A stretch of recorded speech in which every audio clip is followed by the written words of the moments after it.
160 million और 4 साल बाद after a lot of failures Philip coutinho is finally leaving Barcelona for the good. और यहाँ पे खाली फिलिप coutinho का फ़ायदा नहीं है भाई, बार्सिलोना का भी फ़ायदा है। जो उसकी वेजेस होंगी वो मोस्टली एस्टन विला पे करेगी, तो हम फेरन टोरेस को रजिस्टर कर पाएंगे और फिलिप coutinho को फाइनली थोड़ा गेम टाइम मिलेगा भाई, क्योंकि जब से वो बायर्न वाली लोन से वापस आया है तो आउट ऑफ द 57 मैचेस जो हमने खेले हैं जिसमें वो अवेलेबल था फॉर सिलेक्शन, खाली 13 मैच स्टार्ट किए हैं। And obviously he the shadow of the player he was at Liverpool. तो भाई विला वाली डील फाइनलाइज हो चुकी है, इट्स अ डन डील। और सबसे खुशी की बात यह है कि भाई एस्टन विला उसकी मोस्ट ऑफ द वेजेस देगी and Aston Villa have a option to buy as well. पहले आ रही थी कि 6 महीने की लोन है एंड डील कंफर्म होने से पहले ये भी न्यूज़ आई थी कि शायद Barcelona is trying for 18 month loan, लेकिन चलो फाइनली 6 मंथ का लोन है। They have a buy option as well, तो win win situation for Barcelona and for Aston Villa as well, क्योंकि अगर वो वहाँ पे अच्छा खेलता है तो मे बी हमें समर में उसके लिए कुछ अच्छा पैसा मिल जाएगा भाई, जो बहुत जरूरी है इस पॉइंट ऑफ टाइम पे। I will very eager to see coutinho in the Premier League how he performs, क्योंकि उसने वहीं पे अपना नाम कमाया था, उसके बाद ही उसको 160 मिलियन का मुंह मिला था।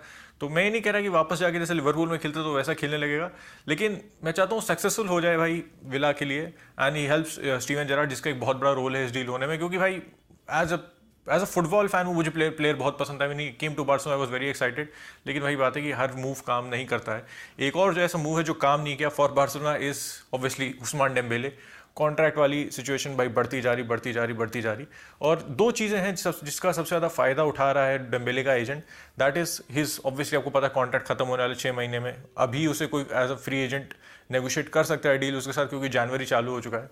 और दूसरा सबसे बड़ा जो एक चीज़ है दैट इज़ प्लेयर अमोर्टाइजेशन, क्योंकि कुछ लोग को पता होगा कुछ लोग को नहीं पता होगा, तो मैं ब्रीफ में समझा देता हूँ। जैसे फॉर एग्जांपल अभी सिटी ने ग्रीलिश को 100 मिलियन में साइन किया और मान लो ग्रीलिश का 5 साल का कॉन्ट्रैक्ट है, तो सिटी एक बार में 100 मिलियन नहीं देगी एस्टन विला को, दे विल पे 20 मिलियन पर सीजन, क्योंकि उनको अपने फाइनेंसेस भी मैनेज करने होते हैं। तो ऐसे क्लब्स अपने फाइनेंसेस मैनेज करते हैं।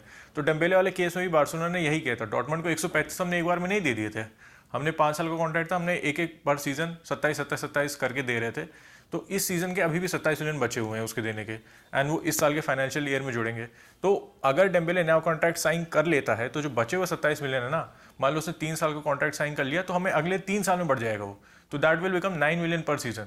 तो हमारे पास सीधे 18, 19, 20 मिलियन बच जाएंगे, जिससे हम कह सकते हैं एक नया स्ट्राइकर ला सकते हैं, एक नया डिफेंडर ला सकते हैं, कहीं भी हम पोजीशन पे किसी भी प्लेयर को साइन कर सकते हैं, क्योंकि हमारे पास काफ़ी एक वेज लिमिट मिल जाएगी भाई 20 मिलियन की, जो हम किसी भी प्लेयर पे घुसेड़ सकते हैं। तो इन दो चीज़ों का मेनली डेम्बेले का एजेंट बहुत ज़्यादा फायदा उठा रहा है। उसकी सैलरी अभी 20 मिलियन है, पता नहीं किस रीज़न से is asking for 30 million a season. 30 million भाई लगभग 500 ग्रैंड से भी ज़्यादा होता है पर वीक। तो बार्टोमे के जो कह सकते हो शैडो थी वो भी बार्सिलोना को भारी पड़ रही है, and hopefully this is sorted out, क्योंकि मोराटा वाली डील तो ऑफ हो चुकी है। लेट्स सी हम किसको साइन करते हैं, लेकिन एक खुशी की लहर है for me and for coutinho as well that he is finally off the club. We have some scope to sign new players and wage bill भी थोड़ा फ्री हुआ है, क्योंकि coutinho सबसे बड़ा अर्नर था हमारे क्लब में। और बड़े अर्नर के जाने से ये फायदा होता है कि ना, जैसे अग्वेरो गया तो अग्वेरो ने अपनी सैलरी माफ कर दी थी, लेकिन Aguero was not the top earner at Barcelona, तो उसकी जो सैलरी माफ हुई है, जो उसने छोड़ी है, उसका खाली हम 25% यूज कर सकते हैं टू रजिस्टर न्यू प्लेयर्स। लेकिन coutinho के जाने से क्या फायदा है, क्योंकि coutinho was a top earner, क्योंकि ग्रीजमैन लेफ्ट, मेसी लेफ्ट, तो coutinho is the top earner at Barcelona right now. तो उसके जाने से एक ये फायदा हुआ है कि जो आपका टॉप अर्नर होता है अगर वो छोड़ के जाता है ना, तो उसकी आप 50% सैलरी यूज कर सकते हो।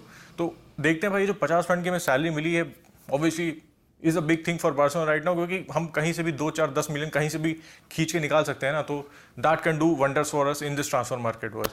तो ये था एक शॉर्ट वीडियो बार्सिलोना की सिचुएशन समझाने के लिए, डेम्बेले कैसे हरामी बना कर रहा है, उमटीटी के लिए ऑफर्स आ रहे हैं, देखता जाता है कि नहीं जाता है। coutinho is finally gone and hopefully we can now register Ferran Torres and we will back to our heights again. विस्कायल Barca, this is me signing out and I will catch you in the next one. Bye bye.